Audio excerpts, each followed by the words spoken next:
anyway, so we did get engaged and we did get married. But we talked about this part. I think is important when I think back at it, because I'm glad that we could think that way, being so young. But he was, let's see, you were 19, weren't you? You were 19 and I was almost 18. I turned the very next month. So we had talked about the fact that we didn't know if he'd ever be called to go on a mission, because it was in the Korean War days, and where they were only able to, how many out of a... Each ward was allowed one missionary, and that was it. And the rest of them are all going in the army. So we had a shortage of missionaries, but we had talked about the fact that I would like to go on a mission someday, and if the opportunity came, thinking that we might be getting married, if the opportunity came, I would go. I would accept the call. We had decided that before we even got married. Yeah, we felt like that'd be important no matter what. So it came. So it wasn't too long after that until the bishop stepped out of his door one night and went like that to me. I turned to her. We were in choir practice. And I said to her, "This is it. This is when I'm going to get my call." So I went in there to the bishop's office, and sure enough, he presented the call, and of course, he says, "Now, if your dad can't support you, the elders quorum will." But he says, "Go talk to your dad, see if he will." Dad wasn't active in the church at that time, and he was homesick that night anyway. So we drove home. Did I stay out in the car? No, you came in. And then you just went in the bedroom, right? Because we were already married. And told Dad what the conversation was with the bishop, and he says, "Where there's a will, there's a way, and if you want to go, I'll do my best to keep you there." And I didn't expect that. And that turned everything around for his dad. Little by little, he started accepting. It was great.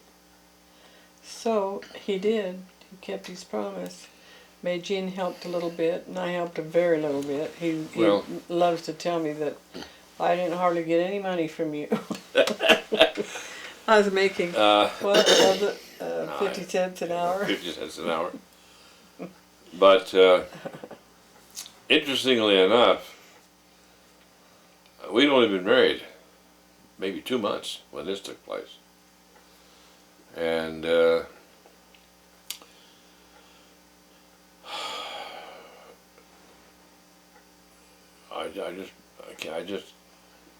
was a time for decision. So we took the papers, mission papers, to the stake president to be interviewed, and he says, I don't think you ought to go right now. He says, "I think you need to stay home and get acquainted with your wife." Because we'd been married such a short time. I said, "Good." So he says, "You do that," and then he says, let's talk about it later on. So another couple of months went by, and I was very unsettled. I didn't know which way I was going to go. Am I going to go or am I not? And I told Jerry, I said, we're either going to go now or I'm not going. So we went over to talk to the stake president, and I expressed that to him. It's either got to be now or never. I can't sit here and wait and wonder what's going to happen. So we had a general authority coming to our next stake conference, which was like within a week. And he said, "Let's talk to him and see what he thinks." And so we met in the Rigby Tabernacle. It was built like the American Fork Tabernacle.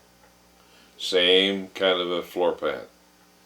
So we set up in the choir seats. In those days, at stake conference, they had a 10 o'clock to noon session, and then 2 o'clock to 4, a second session, and then that night at 7 o'clock they'd have the mutual session, a conference. So he made arrangements to meet with the general authority. His name was Oscar Kirkham. And he was gruff and I didn't like him. We met up in the choir seats. Did I? Sat up there, no, and one of the first questions he asked her, he turned to her and he says, "Are you pregnant?" And he had a real deep, gruff voice. And of course she went the color of that red right there. I was so embarrassed. And so naive. She says, "Well, I don't know." He said, "Let me take this to Salt Lake City and see what the brethren think about you going on a mission and leaving your wife." And then he said, now this was January the 29th when that took place. And he says, "Can you be ready to go by June?" June? That's 5 months. I said, "Sure I can. I'd be ready by then." So he's, "All right, I'll present your name." So he did, and within 2 weeks, I had my call. Within 2 weeks. And I had to report to the Salt Lake Mission Home.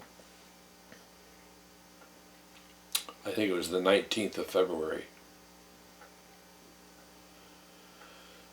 And in those days, we were there, what, 10 days? Mm-hmm. And there was a mission home was right in back of the Hotel Utah, which later turned into be the Joseph Smith Building. And we had housing there. We had 300 missionaries there at that time, ready to go on mission. And we met in the mission home, as I said, right behind the church office building. And I dropped her off in Ogden with her grandparents. My mother's mother and father. And so I was there a week. And I went to the mission president. His name was President Colton. I went and talked to him, and I said, "Hey, I'd like to go to Ogden and pick up my wife and bring her down here. Is there any problem with that?" He says, No. He says, "You can," because that means we were to leave the next Wednesday. This was like a Friday. So we had the weekend to be together, and then we left on a Wednesday. So he said, "We will pay for your stay," and they put me in the Carlton Hotel. They put us in there. They said, "We'll pay for yours, but you got to pay for your wife's." No deal, no big deal. No. It turned out the cost of the hotel was like $3 a piece for each night. You can't even imagine. And it was nice. It's a nice motel. So anyway, we stayed there. Dang. Yes, James, take care of it. Patty, Oh. just take it real fast. Hello. Okay, Mom. So I'll finish it. I went to Ogden. You speed it up a little. You talk too slow. I used my friend's car. Bill Rhodes had his car there, so I used the car. Went to Ogden, picked her up, brought her back to Salt Lake, and we stayed together Saturday, Sunday, Monday, Tuesday. And then on Wednesday, we met in the church office building, and they assigned us to certain general authorities to be set apart right there. And I was assigned to Matthew Cowley.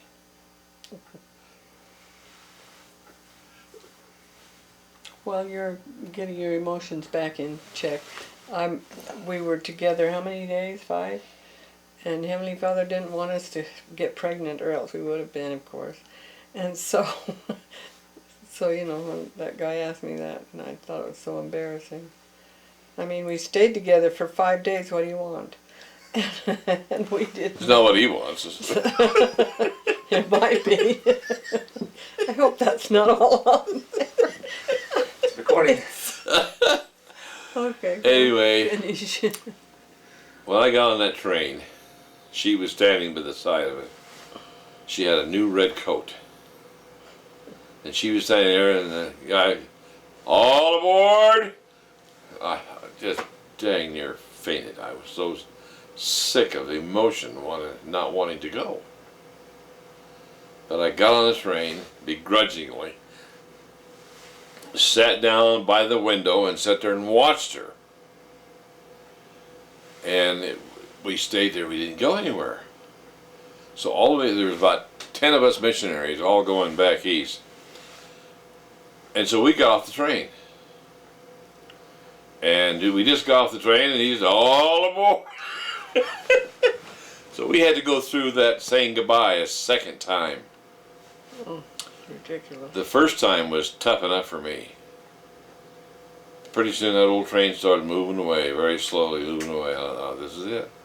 2 years. I waved at her out the window and she waved back, and until we were so far apart we couldn't see each other. He always thought it didn't matter to me because I didn't cry, but I willed myself not to cry because I didn't want him to double his emotions seeing me crying.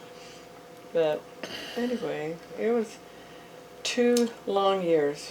It really was. But he was busy with the work and he could forget about it quite a bit. He'd call me on the phone. Oh, Well, fairly often. the only time I called you often is when we were stationed in Blackwell. Yeah. We went up there for a month and a half to work with Charles Dew, Sherry Dew's father. He was a rich kid from Kansas. And he went on a mission for 30 days. And so they said, okay, Elder Lewis, you go up there and work. You're the supervising elder, so you can go up there and work with him. So we went up there and got us an apartment for 30 days and worked with him. But leaving her was the toughest thing I've ever done in my life.